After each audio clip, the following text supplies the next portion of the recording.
Nada, a quienes nos estén viendo en este momento, a quienes nos escuchen, eh, muy buenas. Estamos repitiendo esta sesión porque el domingo se presentaron algunos problemas técnicos. Esperamos que los entiendan. Igual Marcos viene súper preparado, Marcos, y vamos a ver hoy Linux Exploiting. Marcos va a hacer una breve introducción y ya ustedes conocen a Marcos, entonces dale, Marcos, te dejo a ti. Eh, Buenas tardes a todos. Disculpar el otro día que no pudimos conectar, pero bueno, aquí estamos, aquí estamos. Hoy va a ser una breve introducción al exploiting, así por encima. Bueno, voy a compartir pantalla para que veáis un poco. A ver si me deja.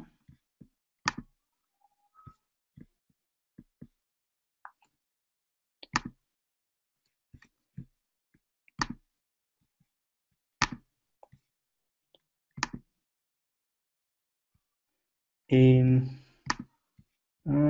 bueno, parece ser que tengo problemas de momento.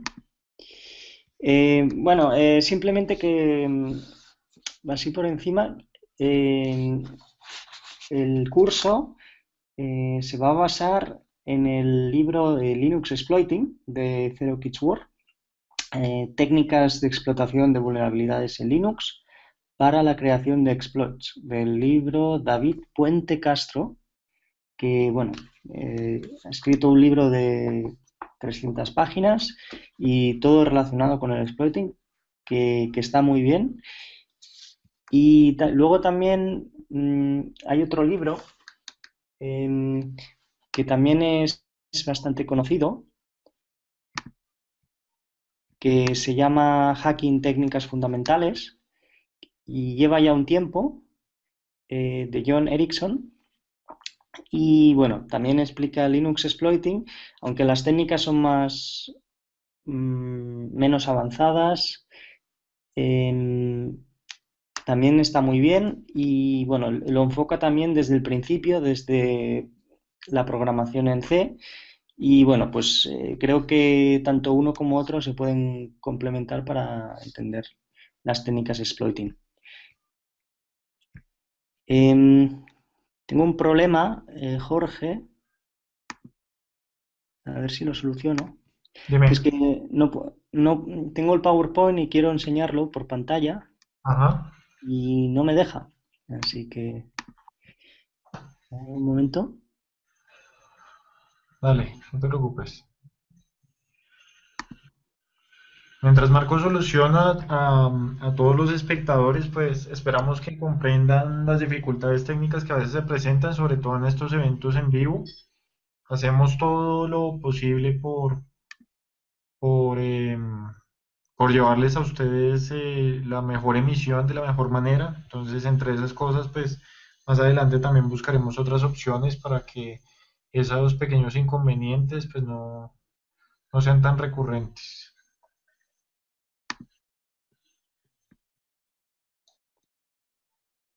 A ver si se ve bien.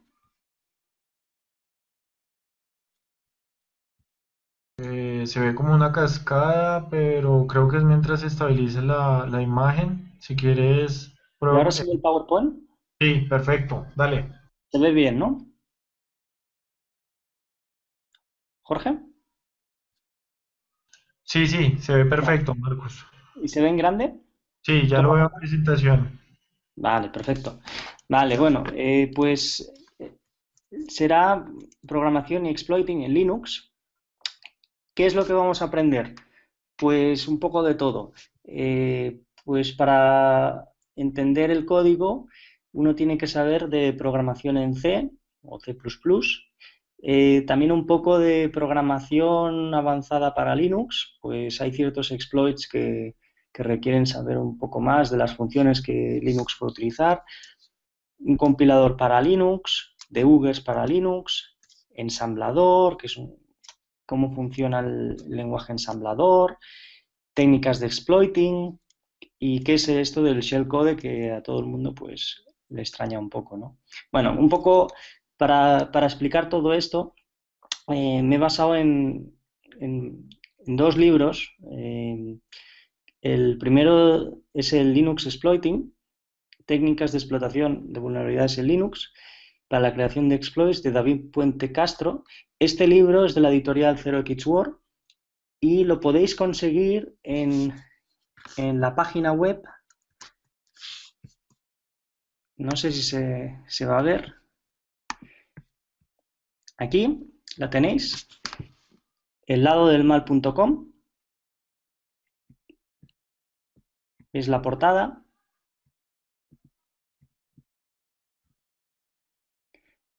Y nos envía al link del libro. Vamos aquí al link del libro.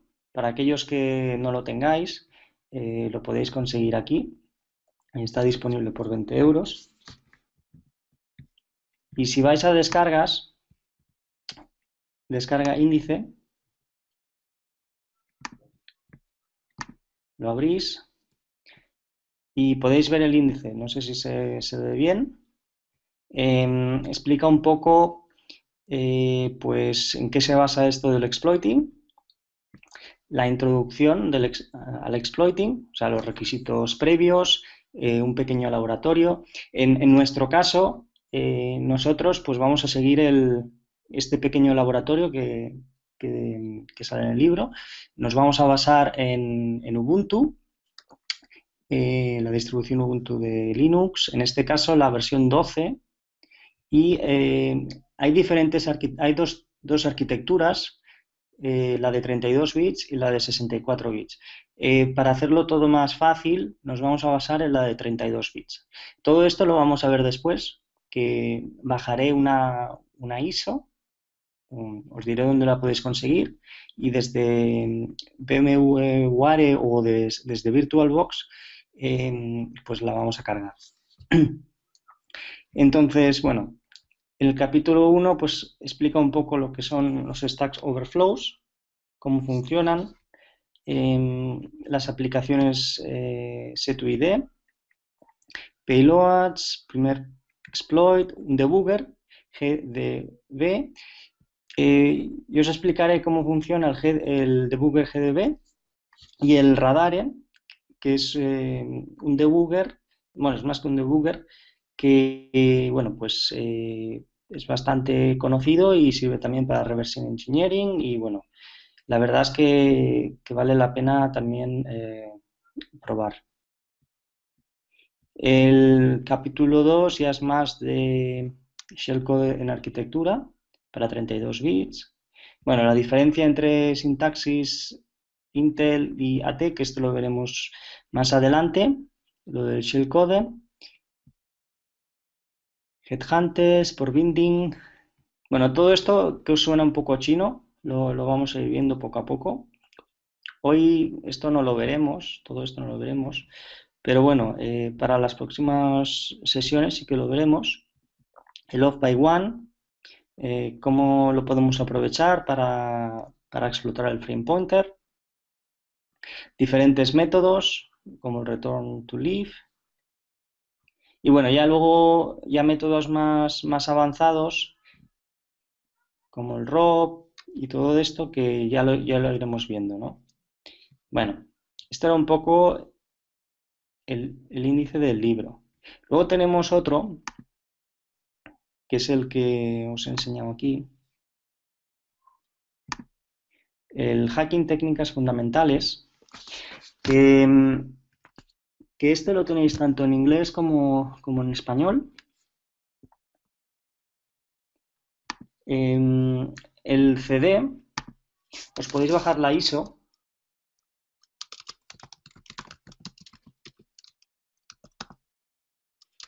Creo que... Mira, si vais a esta página, aunque está en inglés, os podéis bajar el CD, el iCD que viene con el libro. Bueno, si tenéis el libro y no tenéis el CD, pues os vais aquí abajo, y os dice que os podéis bajar la ISO. Y entonces os la bajáis desde el torrent y simplemente pues la, la hacéis correr en la máquina virtual y veréis que hay varios ejercicios. Y entonces, pues son ejercicios que están muy bien, tanto de programación en C como de exploiting para buffer overflows. Bueno, esto más adelante lo veremos. ¿Qué más?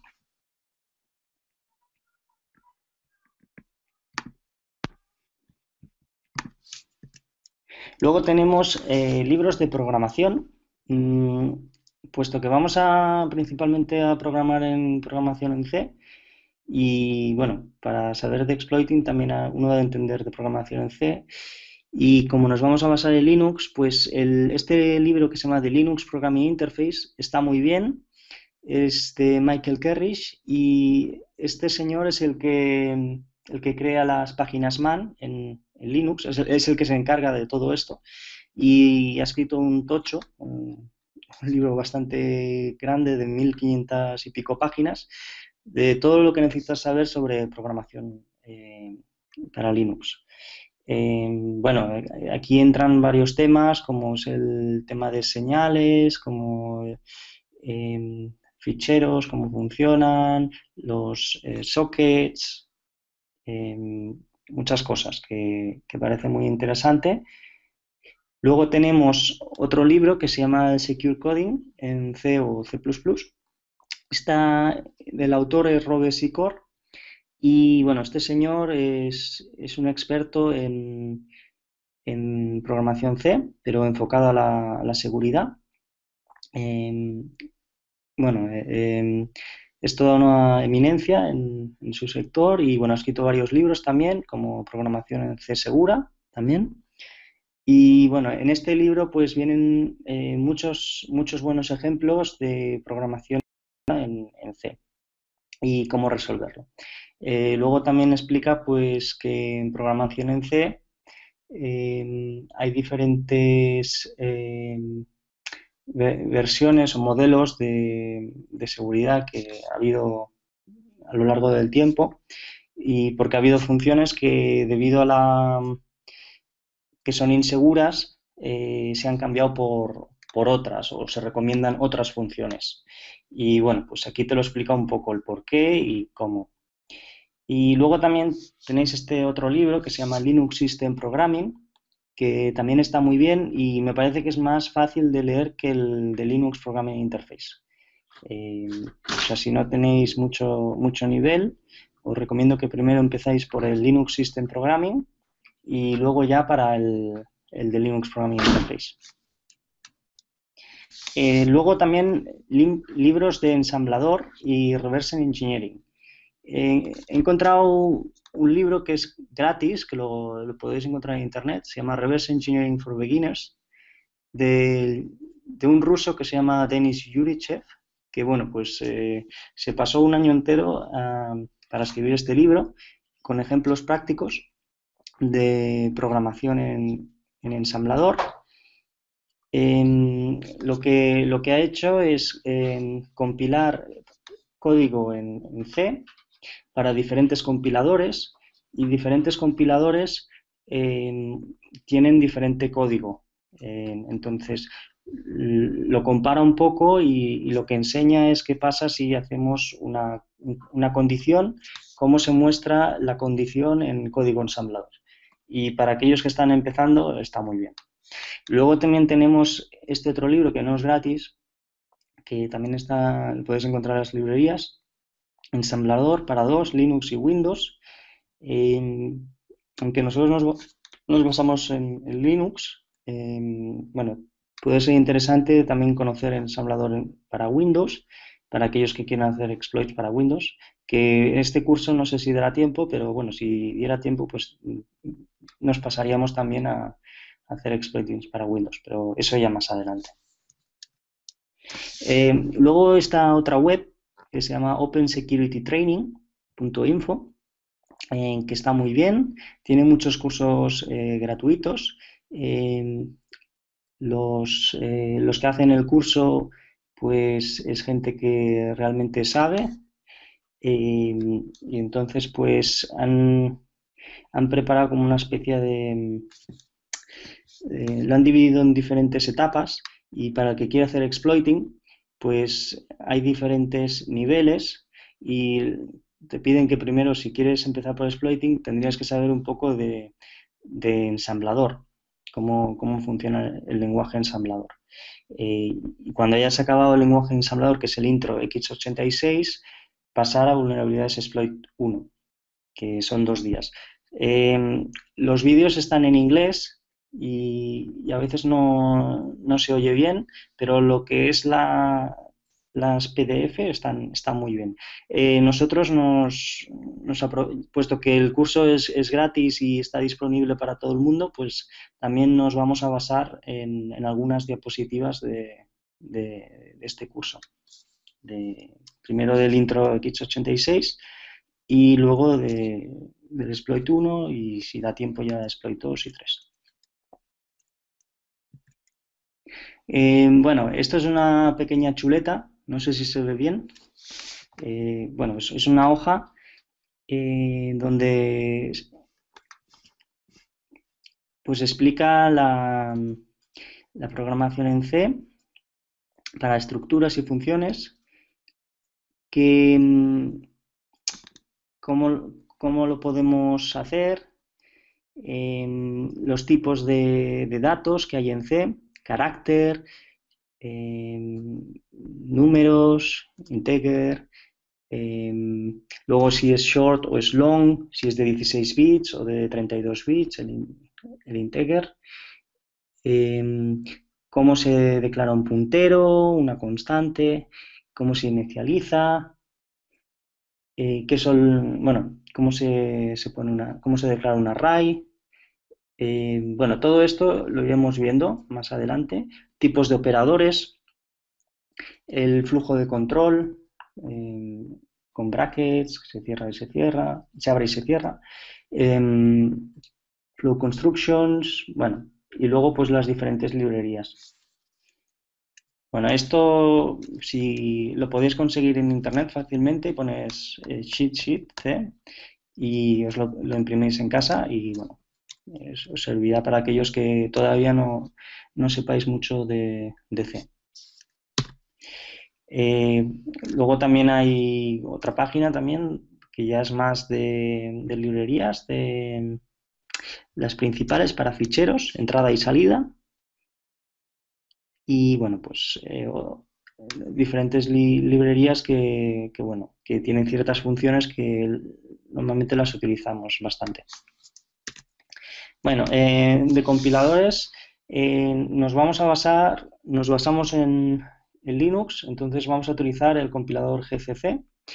Si estuviéramos en Windows, pues utilizaríamos el Microsoft Visual Studio, en este caso pues la versión 2010, la Express. De sistema operativo, como ya he dicho, nos vamos a basar en Ubuntu. Bueno, es parecido a la Debian, un poco modificada. Nos vamos a descargar pues, la Ubuntu 12, que es la que nos dice en el libro Exploiting, Linux Exploiting, y para 32 bits, no la de 64, pues hay ciertas, bueno, ya veremos que ciertas medidas de seguridad pues son un poco diferentes en 32 bits que en 64 bits. Como puede ser, por ejemplo, pues el ASLR, que es memoria aleatoria, que bueno, no es lo mismo en 32 que en 64. De debuggers, pues para Windows está el Immunity Debugger. Luego también para reversing se utiliza mucho el IDA, todo esto para Windows, pero nosotros nos basamos en Linux, entonces vamos a utilizar GNU GDB y Radare 2 en este caso. Para aquellos que no sepáis qué es Radare, por ahí del 2013, bueno, la RODCON, hay unas diapositivas que podéis conseguir fácilmente.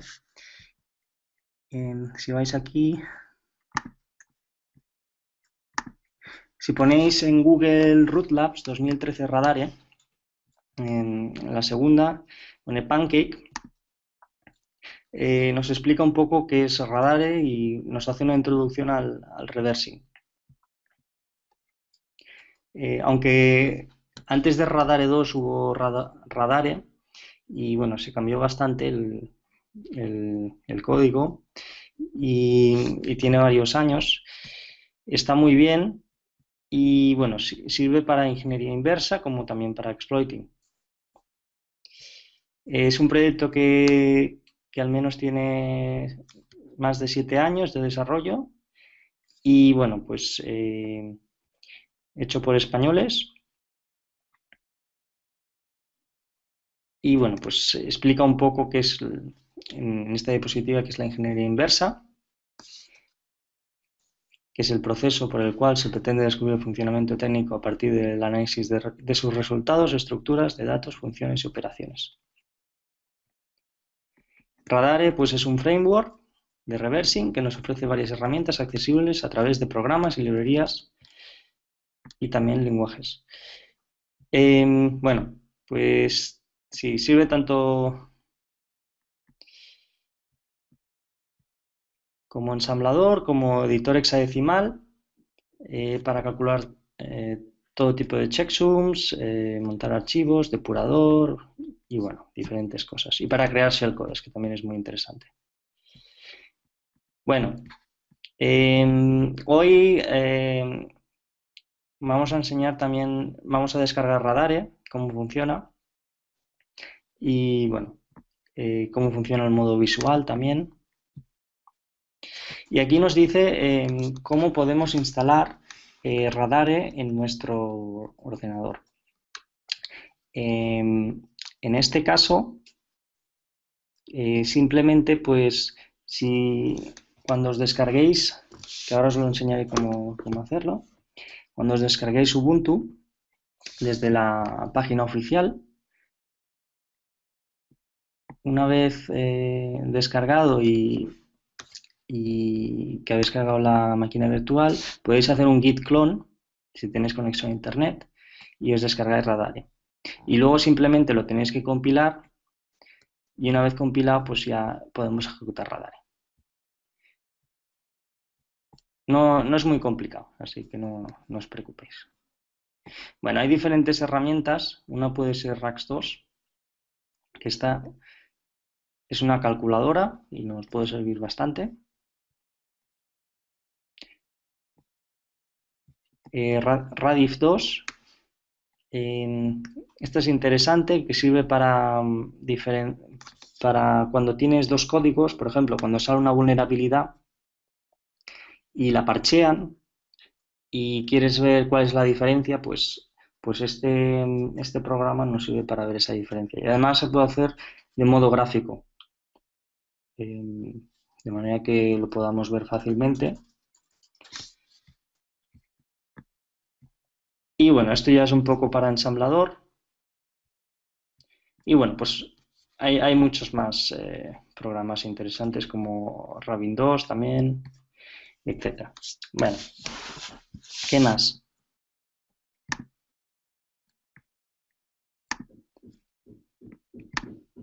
Sí. Aquí he querido diferenciar un poco los tipos de vulnerabilidades que uno se puede encontrar. En el nivel básico nos encontraríamos pues lo que se llama el Stack Overflow. Más adelante veremos qué es el stack. El stack es un segmento de la memoria.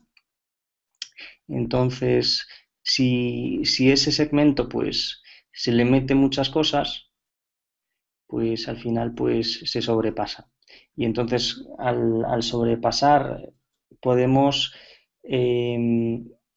pasarnos al otro lado, y si hay una variable, la podemos, por ejemplo, modificar ese valor, o si es una memoria, podríamos modificar esa memoria de manera que nos redirija a un determinado código que nosotros sabemos que nos va a dar una shell, por ejemplo. Bueno, esto lo veremos más adelante. Luego tenemos el format string, el integer overflow, race conditions, y luego ya a nivel más avanzado, y esto ya está más relacionado también con entender un poco cómo funciona la memoria aleatoria, la memoria que se asigna, el usuario, el programador puede asignar una determinada memoria.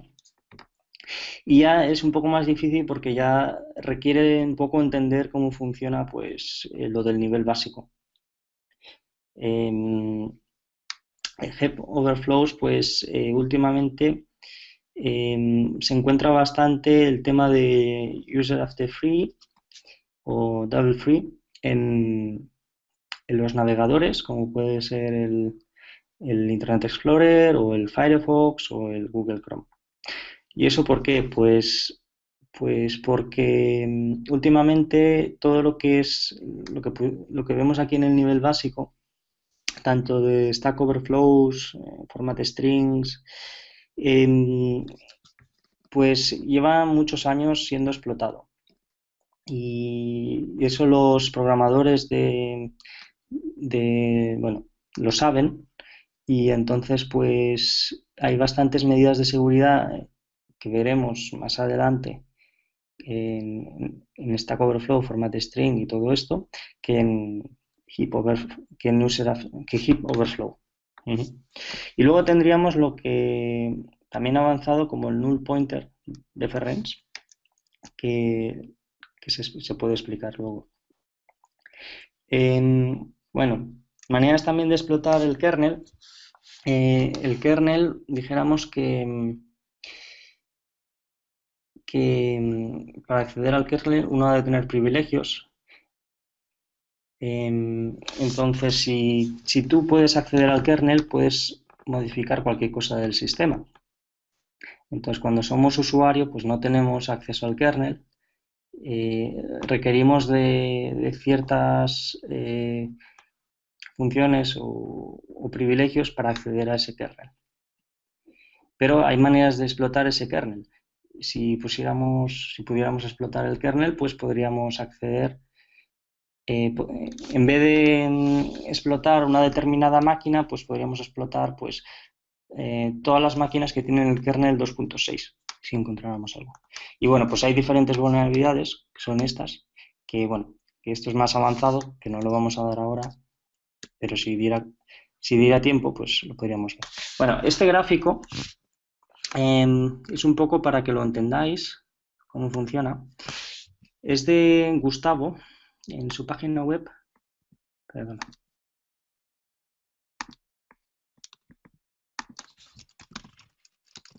Gustavo. Creo que se llama Gustavo Duarte. Aquí en anatomía del programa en memoria, lo podéis conseguir, nos explica un poco cómo funciona la memoria en Linux. En este caso, el proceso. Vemos aquí que el modo usuario, o sea, es decir, el que no tiene privilegios como root, pues ocuparía como 3 gigas. Y el espacio del kernel, 1 giga. Entonces, todo lo que son procesos de usuario, un proceso es pues cuando un programa se ejecuta en Linux. Entonces, ese proceso se guarda en memoria y en este caso, puesto que lo ha ejecutado el usuario, se ejecutaría aquí, en esta zona. Hay 3 gigas. el kernel, el espacio del kernel, para acceder a él, aunque compartimos memoria, para acceder a él se necesitan ciertos privilegios. Si no tenemos esos privilegios, o sea, si no somos root, no podemos acceder a esos privilegios. Entonces, lo que a veces nos interesaría es, desde el exploiting, pues intentar, desde el modo usuario, acceder al kernel.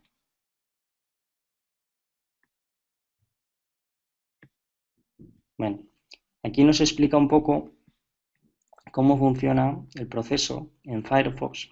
Por ejemplo, el programa Firefox lo inicializa un usuario y vemos aquí que carga el proceso Firefox en el modo usuario de la memoria.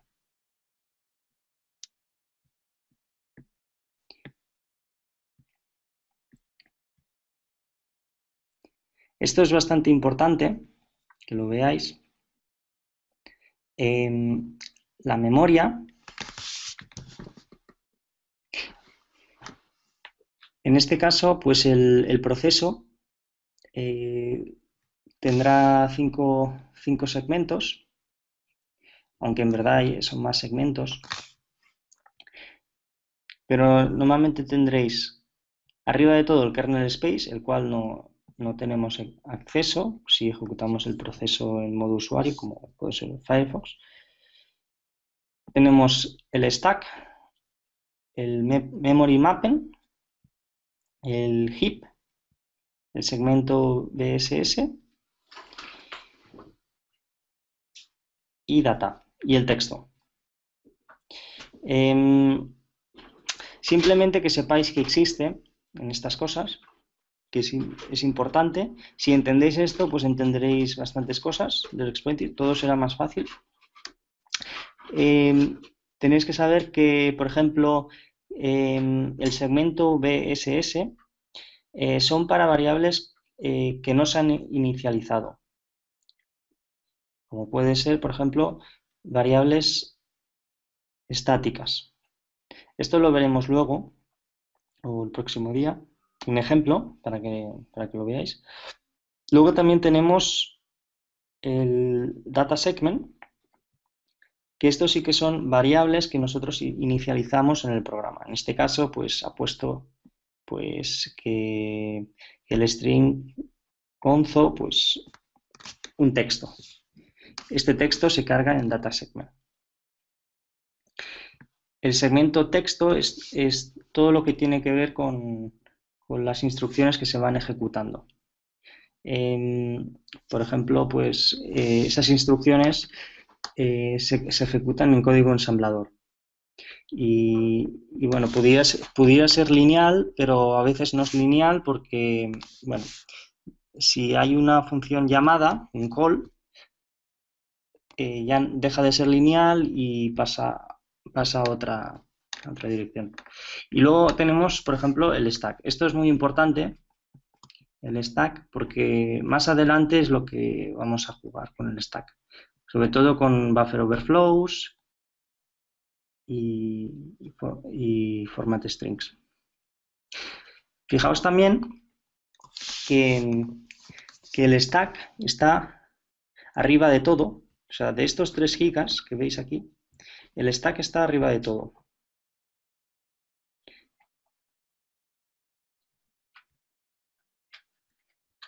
Un poquito más abajo está el memory mapping y luego está el heap.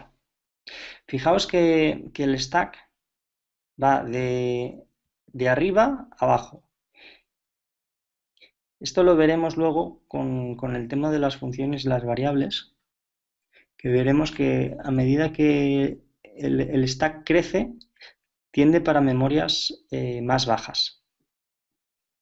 Mientras que el heap, aunque está más bajo que el stack, como se puede ver, tiende a memorias hacia más arriba. Si nosotros quisiéramos saber dónde empiezan las instrucciones en código ensamblador, podemos ver que normalmente empiezan pues en 080480000. Y a partir de ahí pues empiezan las diferentes instrucciones que contiene el programa. Bueno, una vez explicado esto, yo creo que por hoy hay suficiente teoría del tema de lo que es para entender la memoria. Ahora vamos a un ejemplo práctico.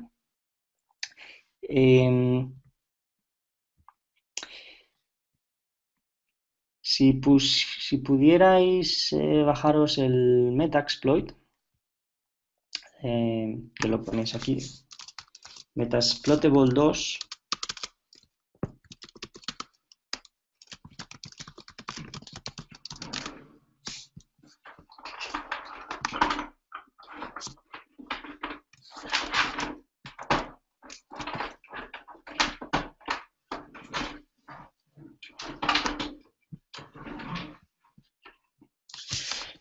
Aquí podéis ver que os podéis descargar el Metasploitable 2.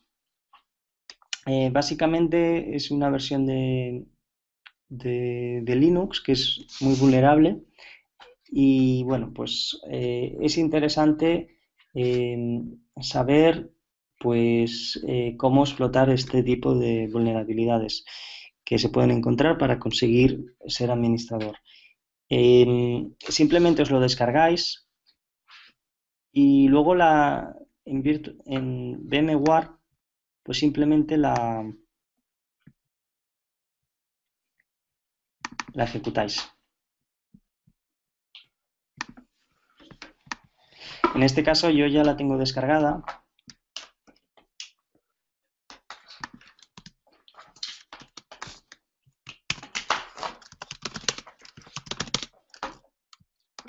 Vale. Si la descargáis, pues el nombre de usuario y el password es msfadmin.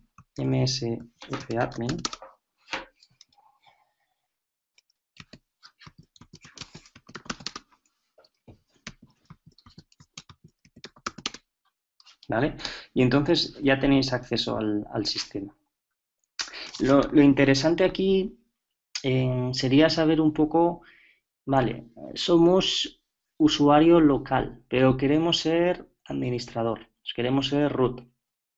¿Cómo podemos hacer para ser root? ¿No? Entonces, muchas veces pues tenemos acceso local, pero no sabemos llegar a root porque no hay mucha información o no se explica mucho. Y hay diferentes maneras de ser root. Normalmente, puesto que hay muchas cosas que mirar, se utilizan, al principio se utilizan comandos para saber pues dónde estamos. Pues vale, es Metasploitable 2.6, bueno, el kernel 2.6, 24. Esta es una información interesante. ¿Qué herramientas, qué procesos están corriendo? ¿Os acordáis de lo que os decía de los procesos? Cuando nosotros ejecutamos un programa, como puede ser, por ejemplo, que está corriendo el programa Bash, tiene un número determinado. Este número es el PID, que es muy interesante, que nos va a servir para más adelante, y en este caso es el 6122.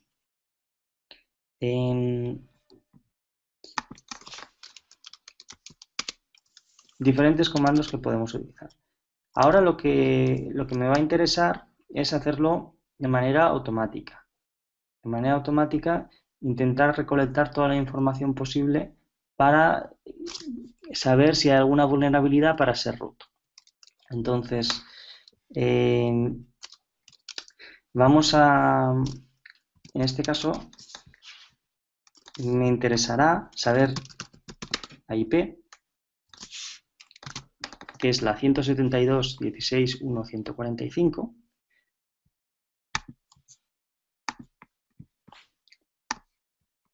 Y ahora voy a intentar acceder, puesto que sé el nombre de usuario y el password, a esta IP.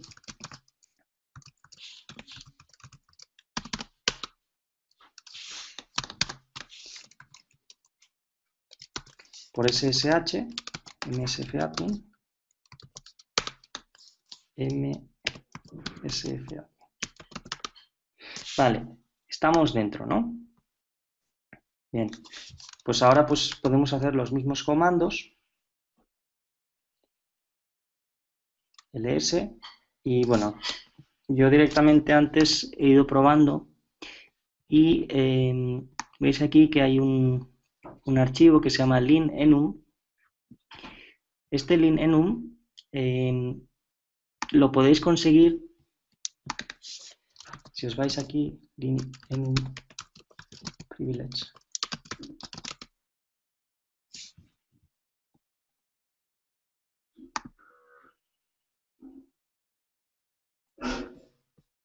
Este es un script que nos va a venir muy bien para conseguir mucha información, como puede ser pues información de usuarios, información del sistema. Dentro de información de usuarios, pues lista de cuentas, pues política de passwords, si se puede acceder al archivo shadow, que es donde están encriptadas los passwords, pues acceso de privilegios, como puede ser el sudo, el sudoers. El comando sudo pues nos permite acceder como root desde el propio usuario. Luego también pues mira lo que se llama cron jobs, que pues si a veces el administrador cada día tiene que ejecutar un determinado comando y para no hacerlo manualmente pues utiliza el cron y pone el comando y entonces automáticamente el sistema lo hace, ejecuta ese comando diariamente. A veces se puede encontrar passwords ahí o información interesante. Pues este script lo puede encontrar. También puede encontrar, por ejemplo, cosas de MySQL. Por ejemplo, si no tiene password, el usuario root. Entonces, si no tiene password el usuario root, podemos entrar por ahí. Y luego también busca lo que se llama suite o git files. Esto de suite o git files es interesante. Un momento.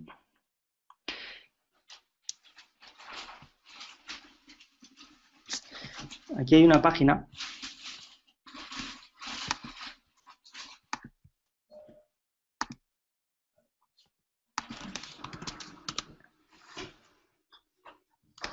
que está en inglés, pero está muy bien explicado.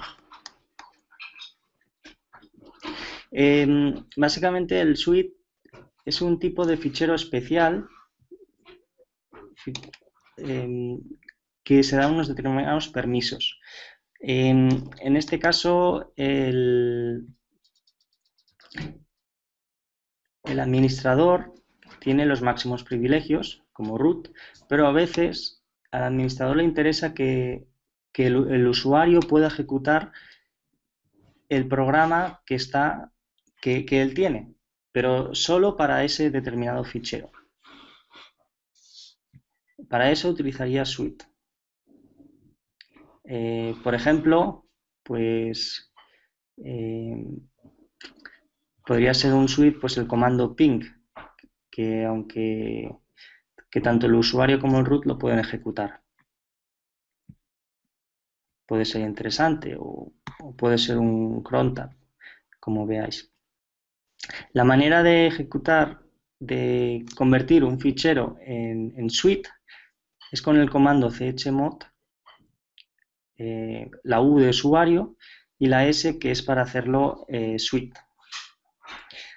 O también lo puedes hacer numéricamente, como puede ser chmod 4750 y el fichero que tú quieres. Si hiciéramos, por ejemplo, si tuviéramos un fichero, en este caso, al hacerlo suite, la X de aquí cambia por una S. Bueno, seguramente no sabéis qué significa esto, pero aquí más abajo se explica.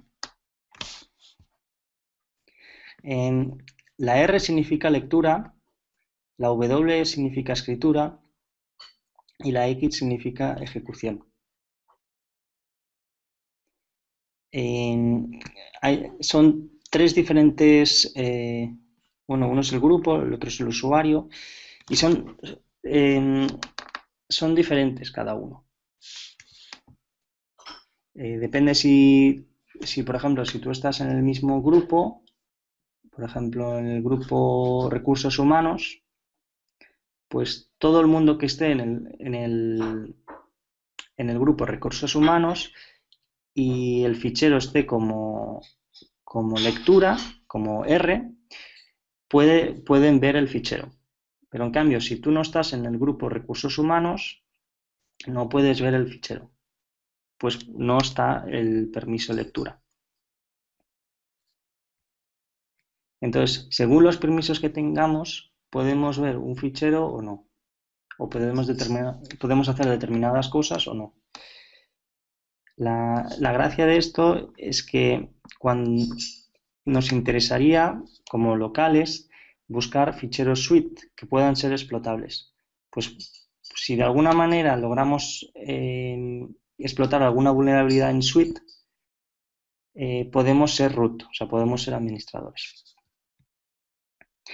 Entonces, para buscar estos ficheros suite en Linux, pues se puede utilizar este comando. En este caso, pues find la barra menos el perm más 4000.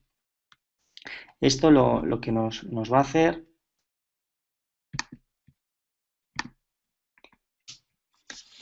es buscar pues todos esos ficheros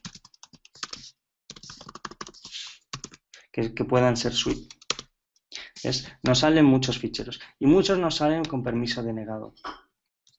Puesto que no queremos que salgan esto del permiso denegado, le decimos que no salga. La manera de hacerlo pues es un 2 y este signo y 1. ¿Vale? Jugamos un poco con las entradas, salidas y errores. El 1 significa una cosa y el 2 significa otra. Y ahora solo nos salen los ficheros que realmente podemos acceder. Veis que en este caso algunos ficheros como ping, o algunos programas como ping, pues son conocidos y lo utilizamos diariamente. El comando su, o sea, todos estos comandos los podemos utilizar como usuario. Y de alguna manera nos dan acceso también como root, pero solo para una determinada tarea. Esto puede ser, lo podemos utilizar como método de explotación. Bueno, esto sería una cosa. Pero ahora ya me he descargado este programa que se llama LinkEnum, que os lo he enseñado antes, que es el script que os lo podéis descargar. Y si lo ejecutáis, veréis que empieza a sacar un montón de información interesante. Los tipos de usuarios. Vamos arriba. A ver, arriba.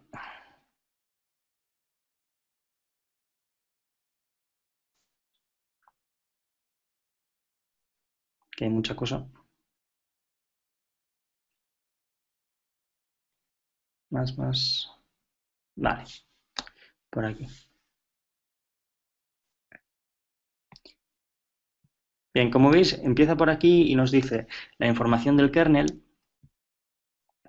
que es una Ubuntu 8.04. O sea, todo esto lo podemos hacer manualmente, pero si lo hacemos automáticamente nos ahorramos muchos problemas. Y sobre todo esto en el tema del pentesting, como te suelen pagar por dinero, pues cuanto más rápido hagas una tarea, mejor. Y este programa pues te lo hace rápido. ¿Cómo se llama el hostname? Tipos de usuario. Es que hay muchos. Es que aquí hay el root, msfadmin, user. Esto puede ser interesante porque no sabíamos que existía un usuario llamado user, por ejemplo, que nos dice que la cuenta más alta es el root. También nos dice interesante que la carpeta root se puede leer como msfadmin, que no tendría por qué leerse. Nos dice que para el protocolo SSH, cuando nos conectamos, podemos conectarnos como root. Bueno, diferente información, política de passwords, lo que habíamos dicho antes del Chrome Jobs, que puede ser interesante. A veces podemos encontrar determinados passwords. La red, también interesante. Puertos abiertos, que a veces un determinado proceso está corriendo en un determinado puerto y si es vulnerable, pues podemos ser root, si está corriendo como root, claro. Entonces, pues en este tipo de cosas podemos ir a páginas web de exploits y buscar si existe un exploit para ese proceso, para ese servicio. Vemos aquí que están corriendo pues muchos procesos. ¿Veis que algunos están corriendo como root, que es el administrador, y otros no como root, sino como postfix o como 3W-data, que por ejemplo 3W-data pues no somos root, pero tenemos el acceso a nivel Apache, o sea, nivel de usuario. Bien, en todos estos procesos veremos que aquí el tema sería pues ir buscando si hay algún proceso que es vulnerable. Pero nosotros sabemos que hay una aplicación, hay un proceso que es vulnerable.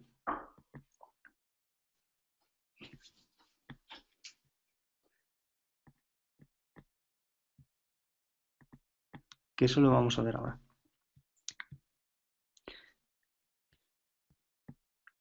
Mira, nos dice aquí también que el servicio MySQL no necesita password para el usuario root. O sea, eso es un fallo bastante grave. Bueno, cómo se compila y tal. Bueno, vamos un poco al grano. Vale. En este caso hemos visto que para ver los procesos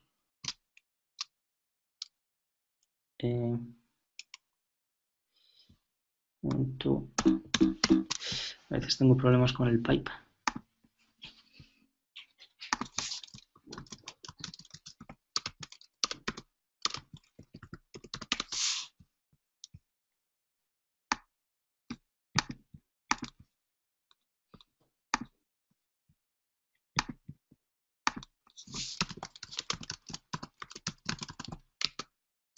Vemos aquí que uno de los procesos que nos salía es UDEP. UDEP pues es un proceso, un servicio que nos facilita el manejo de dispositivos. O sea, por ejemplo, cuando nosotros ponemos un USB en el ordenador, pues el kernel de alguna manera lo tiene que gestionar. Nos tiene que dar acceso pues, a ese dispositivo, ¿no? En este caso, en el kernel 2.6 de Linux, se creó esto, UDEP, que es una manera de monitorizar y que hace funcionar este tipo de cosas para los dispositivos. De otra manera sería más complicado y lo tendríamos que hacer manualmente. y requiere ya más experiencia. Y con UDEP pues era más fácil. Lo que pasa es que UDEP es vulnerable. Alguien en el 2006 encontró que era vulnerable. En este caso, el que lo encontró que era vulnerable es John, se llama John Kramer. A ver si lo encuentro.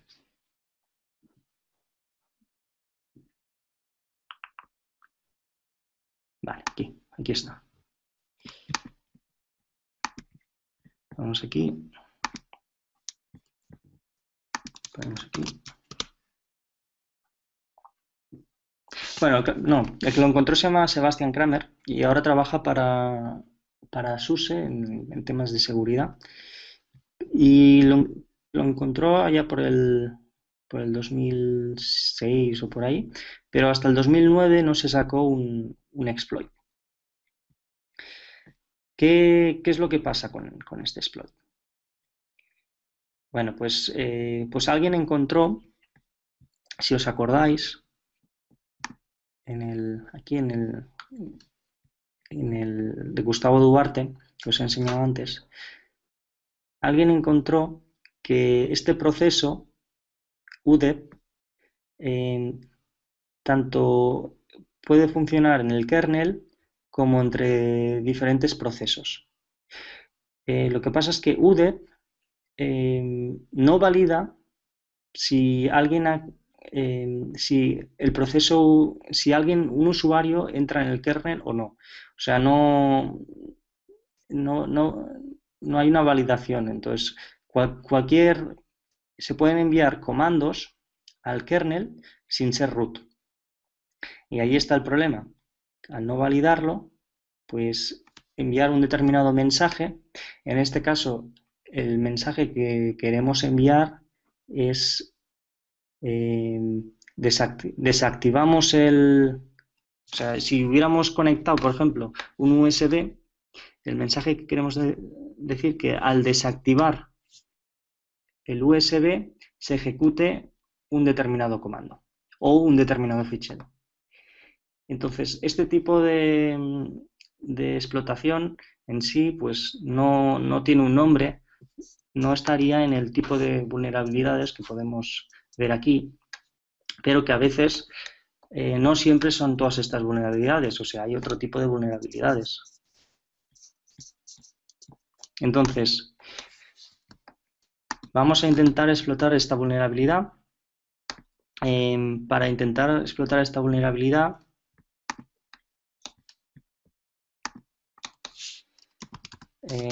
si fuéramos a Offensive Security,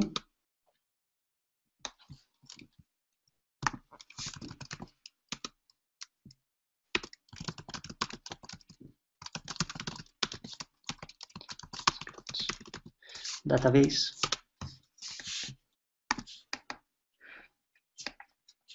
desde Kali Linux, a veces, si tenéis Kali Linux no necesitáis acceder a esta página web. Simplemente desde Kali Linux poniendo search exploit y la búsqueda que queréis hacer, os hará una búsqueda en la base de datos de ese exploit. Pero puesto que no tengo aquí Kali Linux, vamos a hacer la búsqueda desde aquí. Y en este caso, pues vamos a poner UDEP. Y a ver qué nos sale. A ver si nos dice que es explotable, sí o no. Y vemos aquí, pone Linux kernel 2.6 UDEP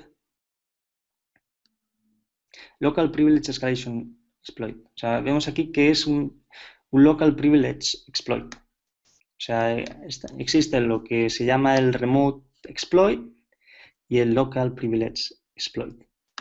El Remote Exploit, pues no necesitamos acceso a la máquina. O sea, lo podemos hacer desde otra red. Pero en el Local Privilege sí que necesitamos acceso a la máquina. O sea, necesitamos una cuenta de acceso a la máquina vulnerable. Puesto que tenemos acceso a esa máquina vulnerable, apretamos aquí. Y vamos a ver en qué consiste el exploit. Vemos aquí que este exploit, no os preocupéis, que esto solo era una introducción y aunque parezca muy difícil, no lo es tanto. Y los ejemplos que iremos dando más adelante, pues serán mucho más fáciles que este. Esta es una vulnerabilidad real que existe y bueno, pues alguien hizo un exploit, en este caso es John Overheide, y lo escribió en C. Y nos dice que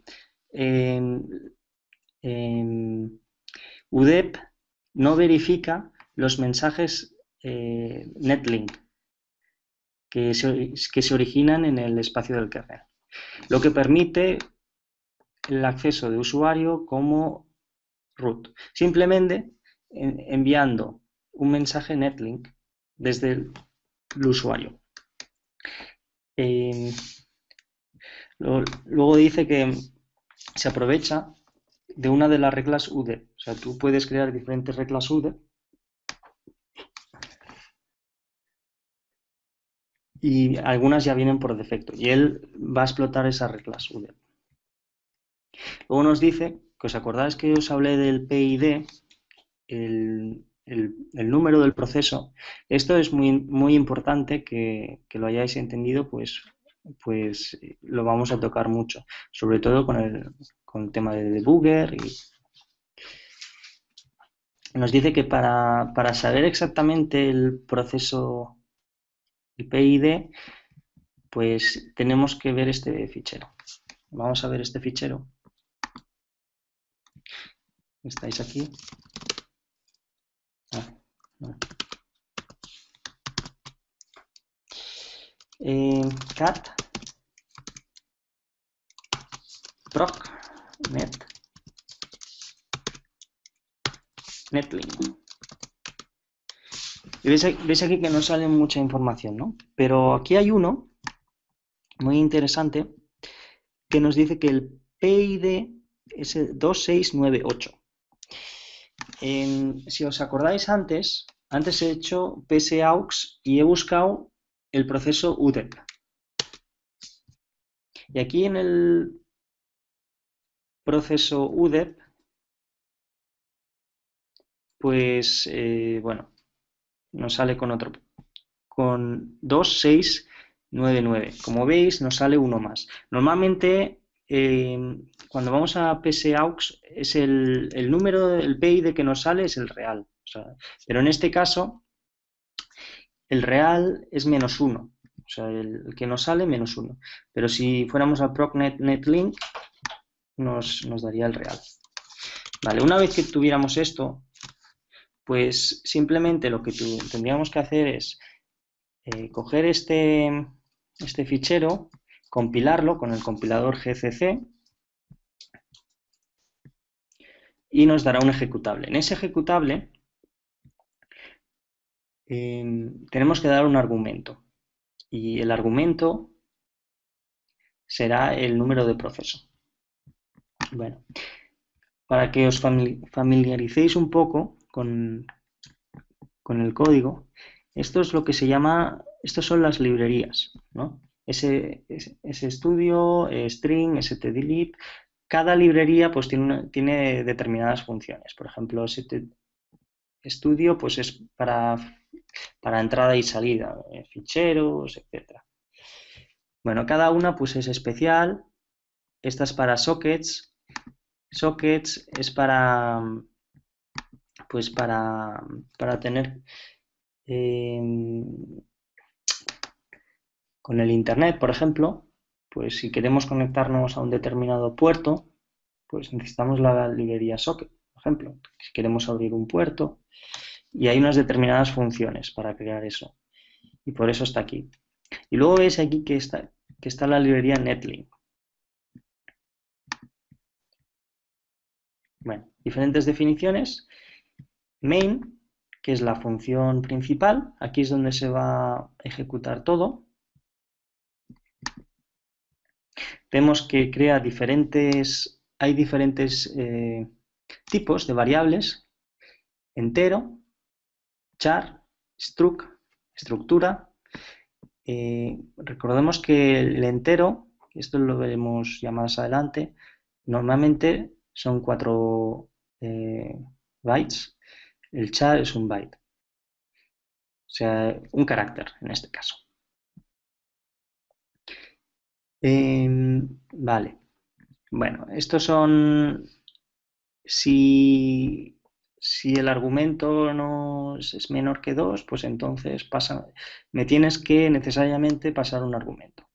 Aquí comprueba que existen estas reglas. Vamos a ver aquí que realmente existen esas reglas. Vamos a ver.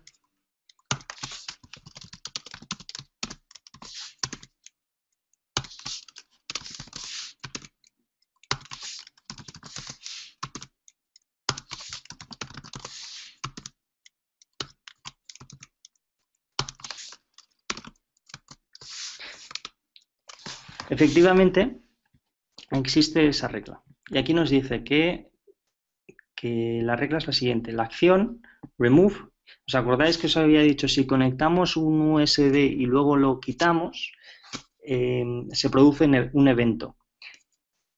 En este caso, como sacamos el USB, el evento es remove y aquí se ejecutará un comando, run en este caso.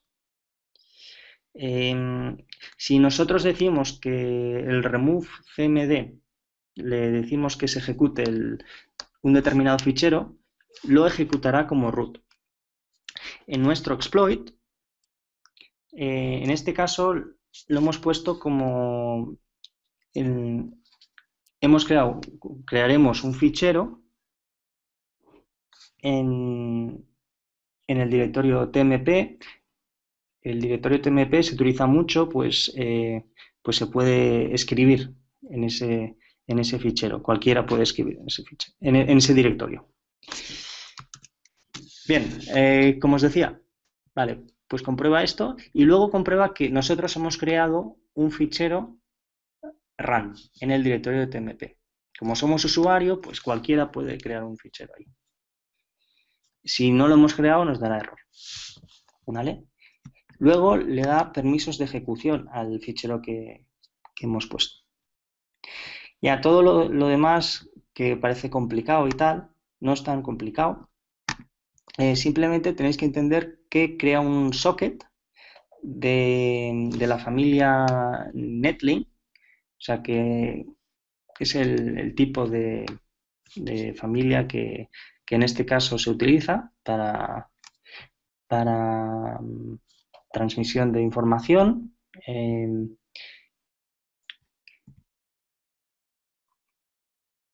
Aquí le pasa toda la información que hemos puesto. O sea, aquí todo esto pues lo inicializa, lo pasa a memoria, lo carga como un socket y luego le pasa los siguientes valores.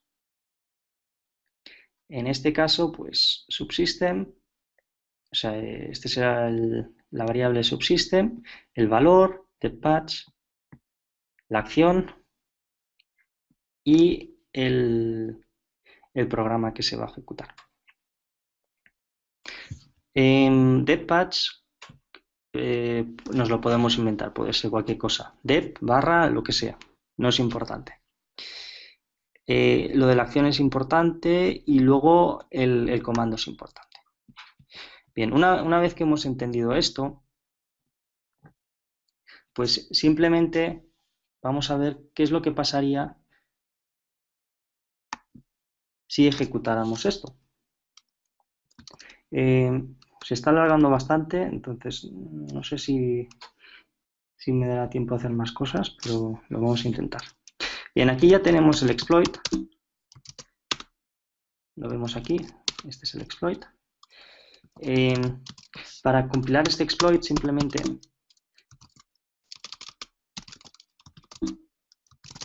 hacemos esto y ya está compilado. Supuestamente, si ejecutáramos esto, nos daría, según lo que hayamos puesto en el fichero, pues privilegios de root.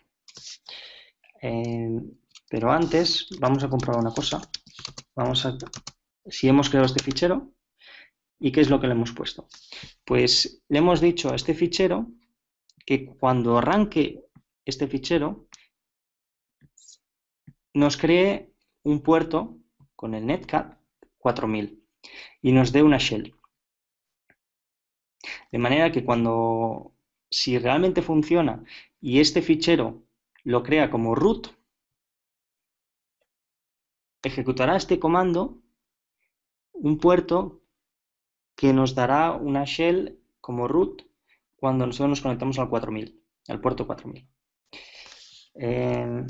Bueno, para ver esto, vamos a ver una cosa, para que lo veáis más fácilmente. ¿En qué consiste esto? Voy a hacer trampa y voy a convertirme en root, en admin, ¿vale? Y luego voy a ejecutar el siguiente comando, udep monitor temp.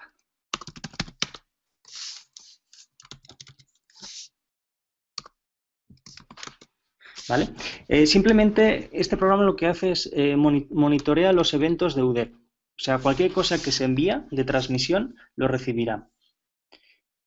Entonces, en este exploit nosotros vamos a mandar un mensaje falso al kernel y le vamos a decir que ejecuten el fichero tmprun. Creará ese fichero como root y ejecutará el comando. Y si realmente hace esto, aquí nos saldrá un evento. Vamos a verlo. Ejecutamos este comando, exploit, el exploit que hemos compilado. Nos pide el PIT. ¿Os acordáis del PIT? Bien, para saber el PIT, os había dicho que está aquí. O 2092 menos 1, en este caso. Perdón, 2699 menos 1, que es el 2698. Pues le vamos a poner ese argumento que nos pedía. 98. Y le damos a Enter. Y si realmente ha pasado algo, nos tiene que aparecer un mensaje. Si no, pues no ha funcionado. Pues no. Pues sí, mira. Realmente hemos recibido una alerta, un evento, y nos dice que alguien ha ejecutado, ha puesto el USB y lo ha sacado. Se ha producido un evento remove. En este caso nos da la patch, la ruta del dispositivo. O sea que realmente alguien ha hecho esto y ha enviado ese mensaje al kernel. Vamos a ver qué sucede. ¿Realmente se ha creado ese puerto? ¿4000? Pues sí, fijaos aquí. Dice, listen, está escuchando un puerto 4000 que se ha creado que antes no existía. ¿Y si intentamos acceder a ese puerto? Vamos a ver. Recordad que estamos como usuario normal y le hemos dicho que nos cree un puerto y ese fichero se ejecuta como root. Vamos a ver si es cierto. Bueno, parece que funciona. Vamos a ponerle un comando y vaya, ahora somos root. O sea, efectivamente hemos conseguido explotar esta vulnerabilidad. Y ni ha sido ni buffer overflow, ni format string, ni ninguna de las que normalmente se suelen explicar. Con esto os quiero explicar que a veces ser root de explotar una vulnerabilidad no necesariamente tiene que ser una de estas. Y por muchas mitigaciones que pongan, pues no sirven de nada si encuentras una vulnerabilidad como esta. Y aunque pongan mitigaciones en las típicas vulnerabilidades, vamos a aprender cómo mitigarlo. Pero eso ya lo veremos para próximos cursos, para las próximas sesiones. Luego, ¿cómo han solucionado este tema? Pues de la siguiente manera.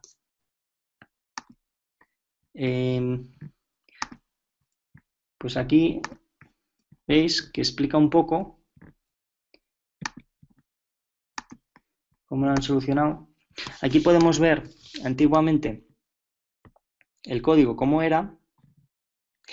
El plus significa que han añadido código respecto a la versión vulnerable. Podemos ver que antiguamente existía esta función y nada más, y luego ya esto.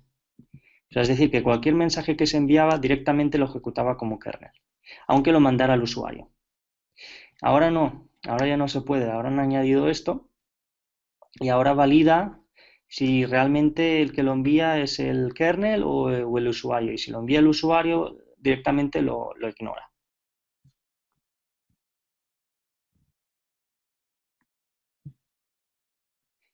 Bueno, pues esto ha sido un poco la introducción. No me dará tiempo, porque será muy largo, la instalación de Radare. Simplemente deciros bueno, que la próxima sesión os enseñaré Radare.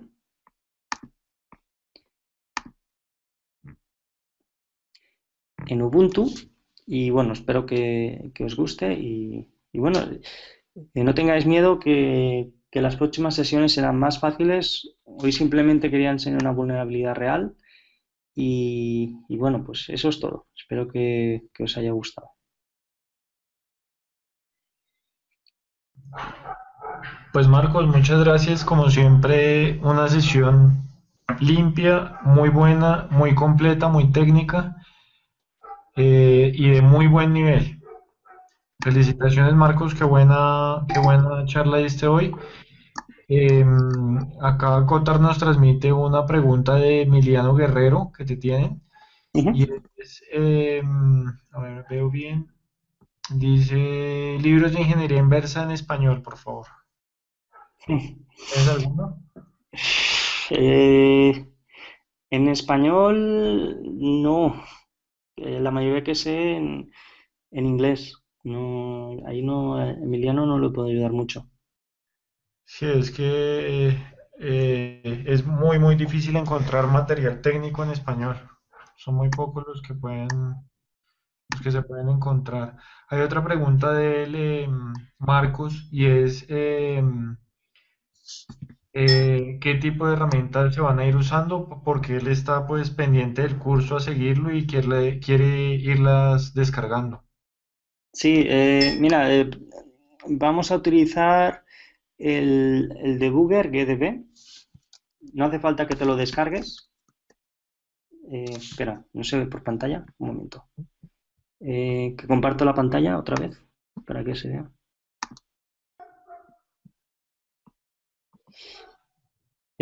¿Se ve? ¿Se ve la pantalla aquí? Todavía no, es que tiene como un lag. Espérate a ver si de pronto... ¿Ahora? No. Ah, ya, ahora sí, ahora sí. Bueno, no sé si se ve GDB. Si te vas al Linux, y ahora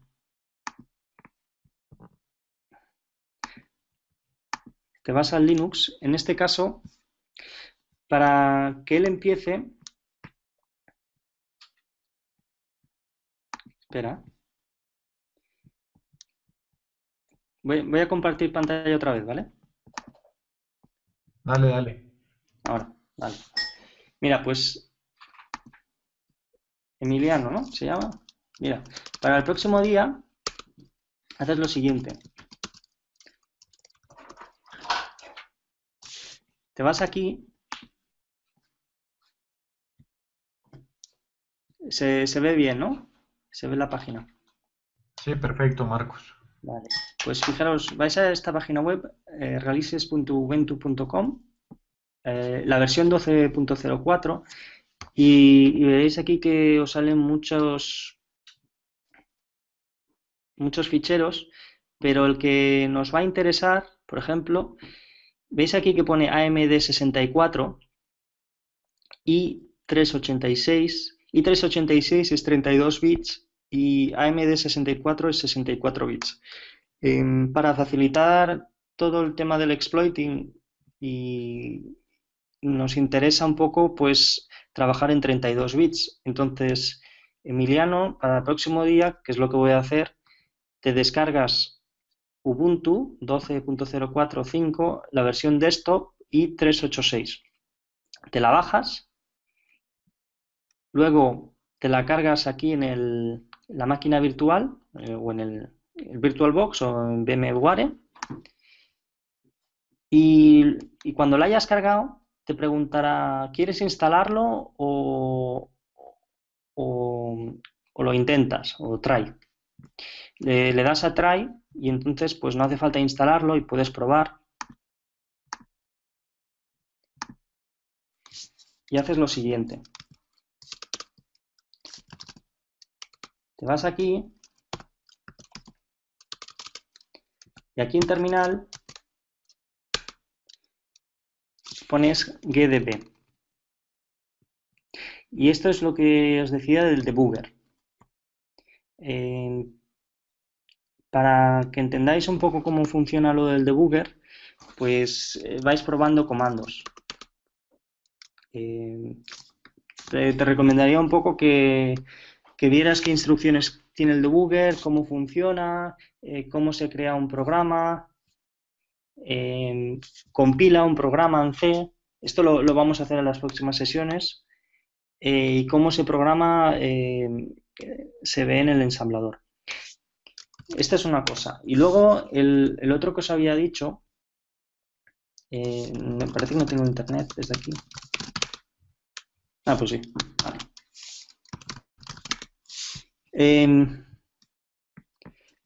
Pues vais aquí, ¿os acordáis que al principio de todo, Radare, os hablaba de Radare, que es otro debugger que está muy bien.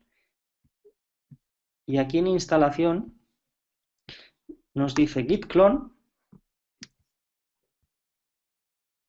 A ver, un momento.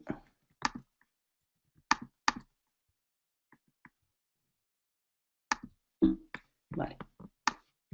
No sé si se ve bien, ¿no? Pones git. Primero te tienes que bajar el programa git. Pones apt install git.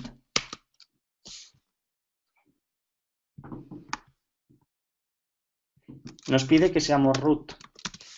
Para hacernos root, simplemente ponemos sudo-s y le damos enter, ¿vale? Y ahora sí, le damos otra vez apt get install git. Y ahora le damos a yes. Y nos empieza a instalar estos programas. Bueno, instalar Git en este caso. Una vez que tengamos Git instalado, simplemente tenemos que seguir este proceso.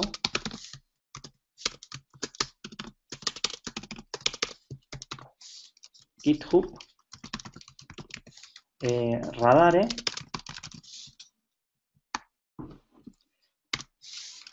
Radare 2. Y ahora nos está descargando pues el código fuente de Radare 2. Tarda un rato, Emiliano, entonces, bueno, yo te recomiendo que vayas practicando con estos comandos y bueno, y una vez que te lo hayas descargado, pues luego lo compilas, investigas un poco cómo se compila un programa y una vez que te lo hayas descargado y tal, pues te recomendaría que un poco que con la programación en C busques un poco cómo se crea un programa en C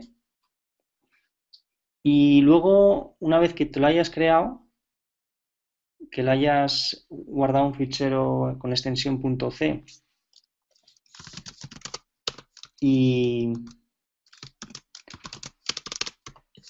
y lo compiles con GCC, intentes mirarlo cómo sería con Radare 2 y con GDB.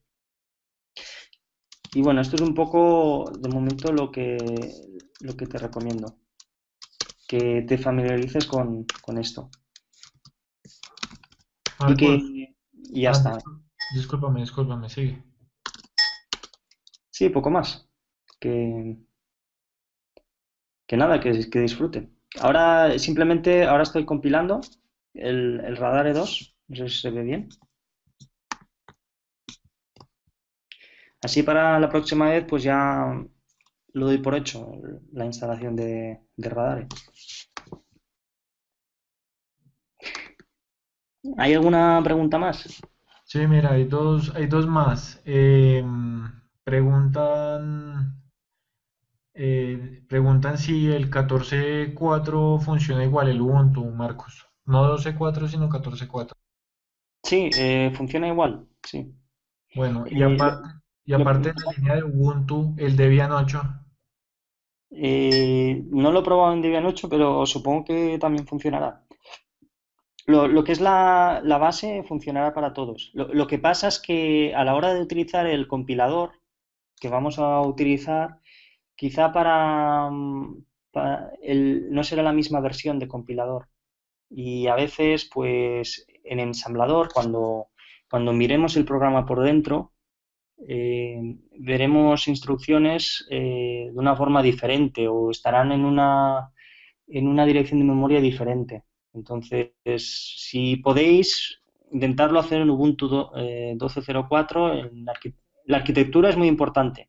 i386, no en 64 bits, no en AMD 64, porque si no será totalmente diferente. Eso es lo más importante, la arquitectura. Si la distribución no puede ser Ubuntu, pues no pasa nada. Pero si podéis, bajaros una máquina virtual, bajaros la ISO y os la instaláis y ya está. Igual creo que para todos es más sencillo lo que tú dices, Marcos, descargar la ISO y es mucho Sí, más práctico. Y sobre todo que Ubuntu tiene muchas librerías que no trae Debian, ¿sí? Aunque esté basada en esa, y el trabajo sin lugar a dudas es mucho más sencillo eh, en esta distribución. Hay una encarecida recomendación que nos hace Cotard. Este es un mensaje para todos de parte de él y es que por favor, virtualicen la máquina. No lo vayan a utilizar sobre una máquina así en directo, sino sí, sí, sí, descarguen el VMware o el VirtualBox y virtualicen. sí, sí, sí. Y todo lo que hagamos aquí no lo probéis contra sistemas porque es ilegal. Que hacerlo todo en casa y en máquinas virtuales. No nos Esa es, hacemos responsables. esa es otra súper recomendación, que todo lo que se está trabajando acá, todo lo que Marcos nos está mostrando y en general todo lo que los ponentes que invitamos nos muestran, la idea es trabajarlo en un laboratorio de forma segura y pues no nos hacemos responsables ni de daños en sus equipos por no virtualizar correctamente, ni de pronto algún tema legal en el que hayan incurrido por no hacerlo en un laboratorio. Sí, exactamente. Bueno, yo creo que ya con, con lo que hemos explicado, ya por hoy ya hay suficiente. Otro día pues explicaremos ya un poco qué es esto del EIP, los diferentes registros, los diferentes segmentos de memoria que os había explicado. Bueno, eh, y bueno, esto es un poco lo que quería explicaros. A Emiliano le diría que trabaje un poco con esto, con el modo visual de Radare, que coja un programa, como puede ser, por ejemplo, el bin ls, comando ls, y que vea cómo funciona y cómo son las instrucciones y tal. Y ya está. Perfecto, perfecto. De nuevo, Marcos, muchas gracias por todo. Qué buena sesión. Eh, a todos los que nos vieron hoy, gracias por estar ahí. Sobre todo que disculpen los problemas técnicos. Afortunadamente hoy todo salió muy bien. Y pues nada, estaremos en contacto. Recuerden que en el grupo de estudio seguimos eh, Marcos, que nos acabó de dar la charla, Cotard y yo. Entonces vamos a ver qué otras nuevas cosas vamos preparando. Por ahora creo que estaremos también en un periodo corto de vacaciones, pero no se preocupen que por redes cualquier cosa nos estaremos contactando. Sí, la semana siguiente no estoy de vacaciones. Sí, pero dentro de 2 semanas sí que puedo. Perfecto, perfecto. Entonces, ya saben, estaremos de regreso muy seguramente para una tercera temporada. Vamos a tener nuevos ponentes y vamos a hacer algunas mejoras. Entonces, no se pierden las cosas. Este video y el anterior que me hago responsable y que lo estoy debiendo, estarán publicados, espero que en esta misma semana.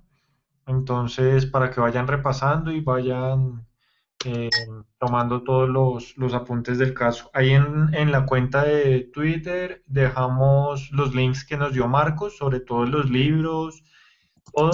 Recuerden que entre los libros también hay uno que es gratuito, el del ruso. Entonces, pueden ir trabajando con eso y luego echando un ojito mientras que vamos avanzando con este curso. Entonces, pues no siendo más, gracias a todos, gracias Marcos y nos vemos en la próxima. Sí, nos vemos en la próxima. Gracias a todos.